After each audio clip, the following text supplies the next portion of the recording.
Thank you, Ms. Suta. Actually, it was a great introduction from both sides, and I really like what you said. Energy efficiency is kind of in a shadow, and my topic here is a really narrow part of energy efficiency, energy management. But again, just as 5 years ago, I'm so inspired. Same thing happened when we just started our first batch, right? And I kind of wanted to change this a little bit and broaden it to leave you with two messages about energy efficiency and get you to think about it in a broader sense. And why I will have this introduction is actually the first day presentations. And I don't know if you noticed this, but there was one word of the day. And everybody talked about, so we are here, we're talking about science, we're talking about technical things. And the word of the day that everybody mentioned, especially Fadi, was belief. So I thought it's interesting how much we need to believe in what we do. Although it's science-based, we still have this, all of us, this problem of convincing people that that's something they should do. And it's especially so with energy efficiency. I think it's not in its place, it's in a shadow, and it's therefore not for good reasons. So basically the two things I would like you to think about energy efficiency. First, it's not only about energy. It's so much broader than that. Actually, International Energy Agency counts 17 hidden benefits of energy efficiency. So there are many reasons for us to look into it. And the second thing that I often see is that it's compared to renewables as sort of a competition. It is not a competition. We need renewables, we need every kind of new innovative solution that we can think of, but energy efficiency is a prerequisite. And this is not a sort of a belief or something that I'm working in it, and I'm very passionate about it, but that's just how it is, and that's what science tells us. If we do want to reach our goals, we need to find a way to manage our energy and the way we are behaving with energy. So I try to think, if it is so, and if we have all the science base and all the data here, why do I need to tell this to you, and why do we all need to go there and convince people? Well, the reason that I came up with is actually really simple, not technical, and it came to my mind actually 5 years ago. And I don't know if you remember this, Paula, Adele, Fadi, when we were sitting here, and one of the professors introducing energy efficiency said, renewables, he said, renewables are sexy. And I thought that has nothing to do, from all the things you can say, but actually if you Google it, renewable energy is sexy about 4,500,000 times, and you can find like Times magazine being a reporter on whether wind is sexier than solar, And actually there is something to this, and after 7-8 years working with energy efficiency, 5 of this strictly with public policy and public governments, I think there's something to it. There's an appeal in something that you can see. So if you think about renewables, they're not a simple topic, but still there are simple images that you can imagine, and people know, oh, these are renewables, there's a solar panel, and we know what it is. But so I ask you now to think about energy efficiency for yourselves. What's the image for energy efficiency in your heads? And we will come back to this later. But now we continue to bring back a bit of appeal also to energy efficiency. So I talked to a lot of you about EU projects, and this is what I'm doing right now. European Union is giving a lot of money to different projects. And if you look at European Structural Investment Funds allocation, actually 3 times more funds are given to energy efficiency. So there must be a reason for it. One of the reasons companies are definitely recognizing, so we were in Siemens yesterday, for example, we can use them. What Siemens does is, alongside all the energy efficiency actual measures they're implementing, they're also spending a lot of money on sustainable energy monitoring. So they pride themselves with having a set of 30,000 kind of data gathered, and they use this every time they open a new factory. They know what their energy consumption is, and unless you know where you use energy, what energy and how, you cannot go implement the best measures. So they don't say how much money they invest in the system, must be a lot, but it's worth it, and that's what I try to show with my thesis.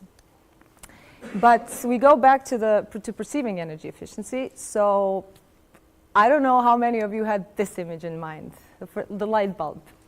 Most people think about the light bulb. And the problem with the light bulb is actually that it's sort of a negative image, because the light bulb gets to people to thinking that they will, we're back in the Middle Ages, we're using less electricity or less of whatever, we'll be cold, we cannot heat ourselves to the temperature that we like. But it's actually definitely not. If we're talking about losing comfort, then it's energy conservation and not energy efficiency. So that's one thing to get out of the way. Second image, and this is thanks to the Energy Efficiency Directive and the Energy Performance of Buildings Directive, is this. In Europe, now in most of the world, US definitely also, you have to have energy inspection of buildings, so energy audits. And people know this, so this is kind of a way to say, okay, my house, there's something going on, it loses energy. But the main image that gets people going is this. It's actual construction, and this is where we relate to the renewables. If you don't have something going on, some construction going on, usually it's not interesting. And this was a problem with my topic. So basically, I wasn't doing with energy efficiency, measures of energy efficiency and their implementation. I was going back, a step back, and I had to convince mayors of cities which had no money to begin with, that they have to invest money, but they will not get anything directly back in the beginning. They will just be smarter and know what to do next, which is, really hard in the beginning. But we did it. We actually did it in all cities in Croatia. So we have energy monitoring of all public buildings. So just think about the city you grew up in and think about how many buildings it has. Approximately, you can say if it's 100,000 persons in the city, people in the city, then maybe it's 100 buildings, but if it's a million city, it's hundreds of thousands of buildings that they need to manage and monitor. So one trick we used, this is me taking a picture, a thermal image of a largest building in Osijek.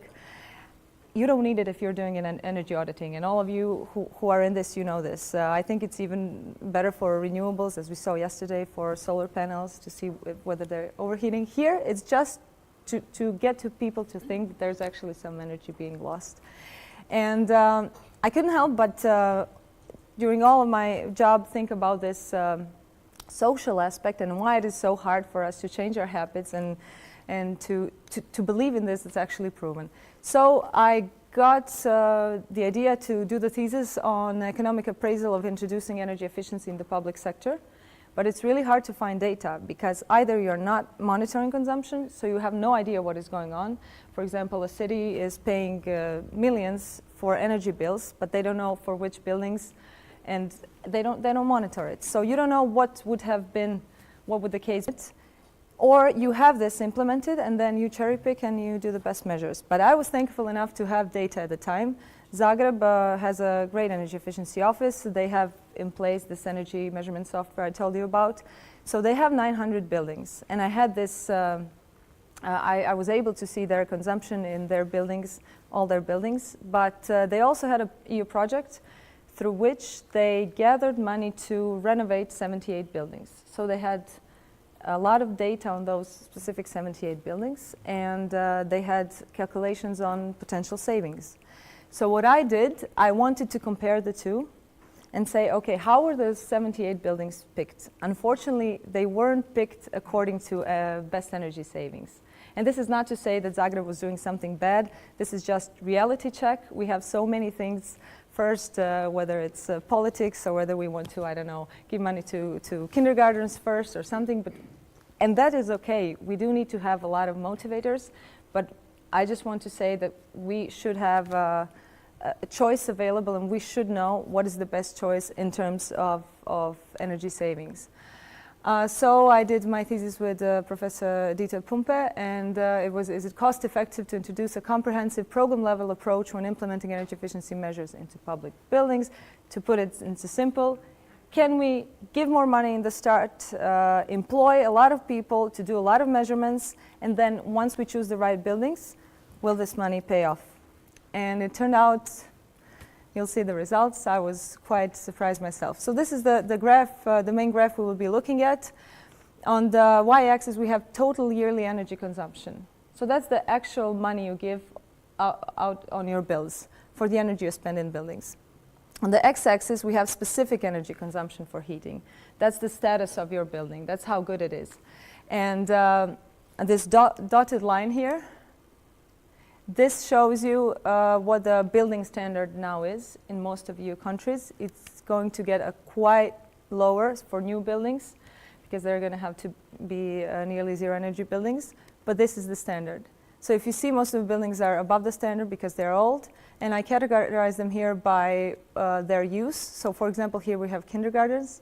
I think it's really neat to see how we are using the building affects its consumption. It's really visible here. Basically, it doesn't pay off to invest on all the dots here, and what I did in my work, we don't have time for this, but it's a sort of an introduction for public policy and public governments, which steps to follow to recognize when they have the data, where to invest.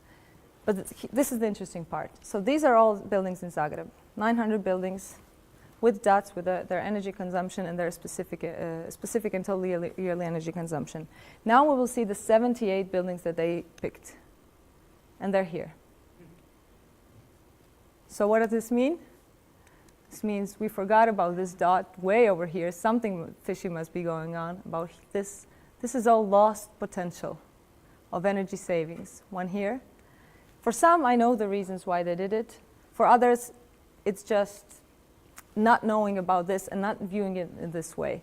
So this is all lost potential. What I did in my work, I went through every single of 78 buildings that I recognized through the data I had has most potential. I compared the savings. What would happen if they chose the best 78 buildings with most potential for energy savings? So here are the results. Basically, they would save almost double than what they will say when they with their 78 chosen buildings. And if we look, if we put this into words, we can all kind of understand. This means they could have paid for 10 more people, employ them for 10 years, and let them do all the work on data management, and they would still get more money back. This means that they could perform the detailed audits for 2,000 more buildings. Of course, in this case, they didn't have them, but maybe they could have done it on private buildings. Maybe they could have gotten people to invest more in their buildings. And then they could have actually done deep refurbishment of at least 11 more buildings. So this is just one case, but this is something I've seen through my work. But unfortunately, it's not usually, still we don't have a lot of data. It's not science-based. So a lot of times we still come to believe. So now we go back to what we were mentioning in the beginning, this money allocation, and asking ourselves, why is European Union doing it? Well, if the word for renewables is sexy, I would say word for energy efficiency is definitely multidisciplinary, and that's something we have, this multidisciplinary, many disciplines, but it is, really it is. Energy and technical part of it is just one aspect. And sustainable energy management is boring, but necessary. And the first steps usually to some great solutions usually are boring, but I'll show you an interesting detail. For example, something I'm really interested in is energy poverty. And this is something we're tackling with this a lot. But the main problem is not how to manage it. We know we know many solutions. The main problem, at least in EU, is coming up with a definition. It sounds so obvious, you know. Okay, energy poverty, you have some criteria for poverty, but it's not so. And the example is that when we started to put a number on energy poverty, UK was one of the first countries. So they said energy poor is a household that spends more than, it was 12-13% on their energy bills. And then they had a problem because it turned out the Queen is poor.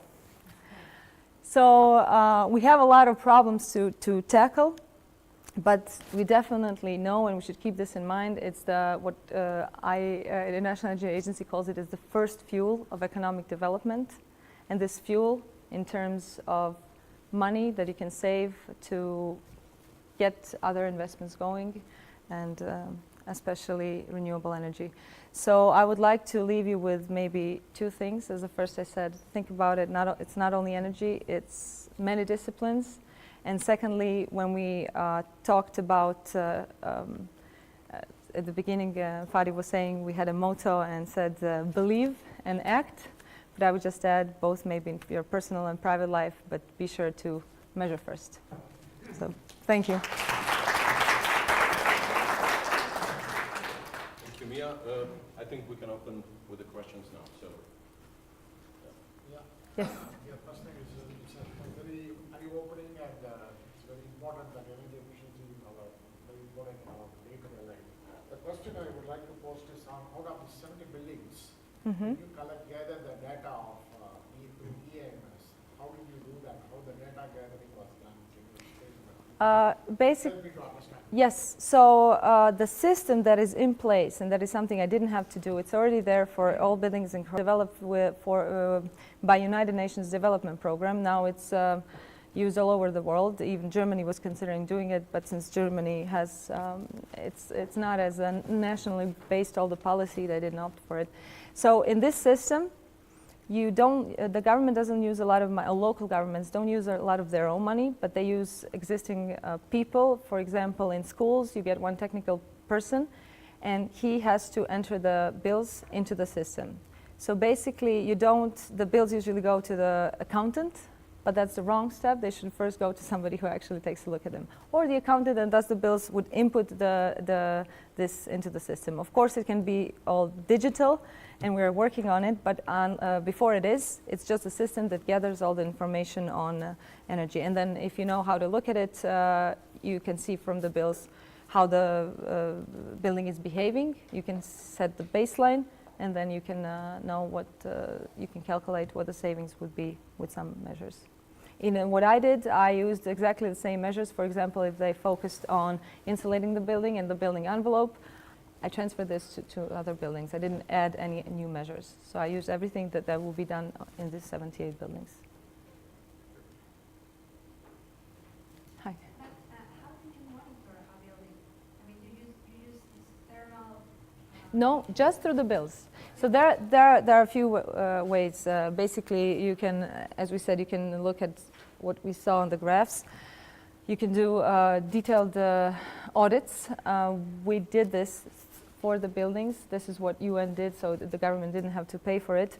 But they weren't detailed audits, because what we got to realize is that if you just, for example, count the radiators, and if it's 90% efficient, you will know the status of the building. So you don't need to invest a lot of money. You don't need to do thermal imaging and all the other things. You can blow a door, and to see. You don't need this in order to know your status and just to pick and choose. And then you'll see what your critical buildings are. Then you can move forward and do some more tests or measuring.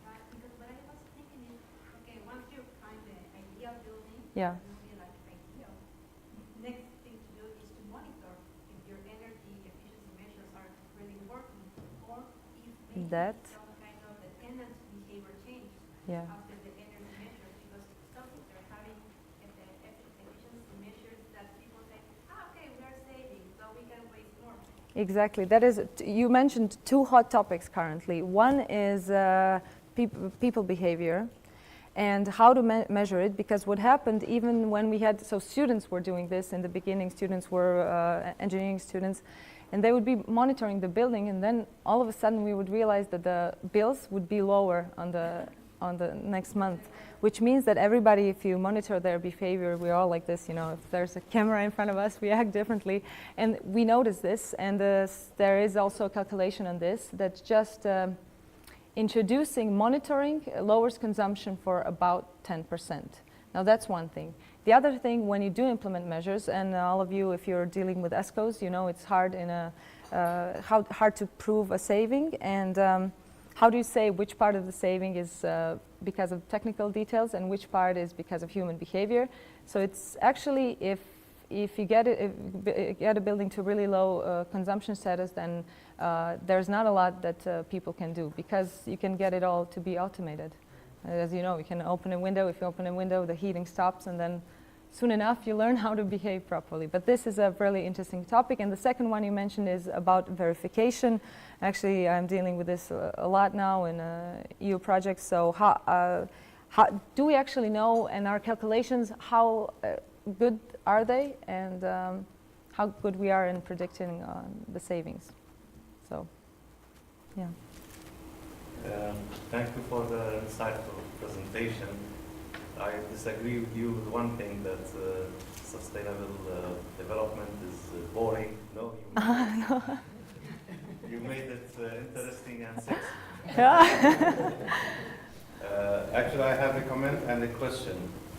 Comment to prove the feasibility, you go for level 3 energy audit. It's called investment grade audit. Yes. And this is the best method to prove the feasibility. And to verify the savings, you go with the certified measurement and verification. So with the measurement and verification Yes. protocol. It's very useful. You can use this method, the static factors to eliminate the variable factors, the weather changes, the behavior changes. You can really verify the savings in a neutral way through creating a benchmark and a baseline throughout the monitoring period. We call it the baseline period. Yes. And then during the reporting period, you compare, but you take into account the other variables. My question is regarding the 17 hidden benefits you mentioned. Can you share some of these? Yes, well, a lot of them are the same as with renewable energy, so you have more business creation, more construction, but a few that maybe are not so evident with renewables is this health benefits. So for example, UK is really based on this. They are doing studies now on what happens if they renovate, okay, so they invest a lot of money to renovate buildings of homes of poor people, and there's a lot of problem with children getting sick in such homes, getting allergies and everything, which is then covered by the government. So we can connect the two, connect the losses that you have in your health business and all the money you're giving out there. It actually turned out it's a huge study. It's a great study. I can send a link to you. It turns out it's really pays off to deal with this problem in the beginning, and that's renovating homes. So there's a lot of study now about this. Second one is public money. So in renewables, again, we talk mostly about private money. Here, there's a lot of public money being spent. Just think about it, all aggregated bills for all the, and this is just, we're now talking only about energy buildings and energy consumption in buildings, but there's so many more sectors where governments are losing money and they don't even know where it's going. So the money is there. We just need to transfer it from bills, for example, energy bills, to energy renovation or some other energy efficient measure.